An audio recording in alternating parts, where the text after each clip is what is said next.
Well, as part of the project, we did full soil analysis on all the fields. We tested the pH and the phosphate and the potash.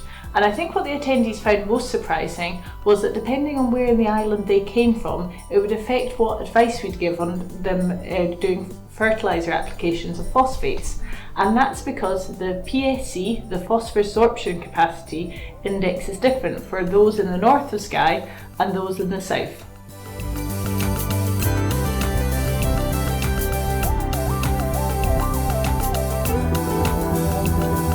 It may seem a bit obscure, like what connection is there between a healthy corncrake population and healthy soils, but it's really strong, and that's because when corncrakes fly in from Africa, they need to be enticed to land and decide to breed. So the ground there has to be good growth of the vegetation, and there needs to be a good height of vegetation to draw them in.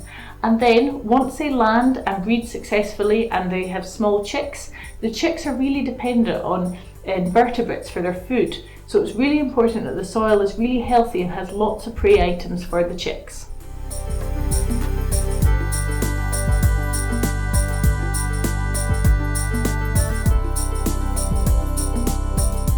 I think the first tip I'd have, it's really important to survey and know what biodiversity and wildlife you already have, and then to think about what the needs of those particular species are.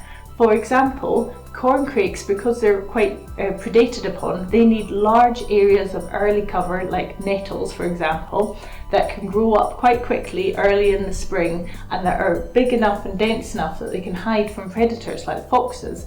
And they don't really like to have lots of areas of hedges or woodland, because that means that there can be crows that perch there and prey on them. Whereas if you're targeting another species, it would be really important to think about having lots of interconnected scrub and hedgerows.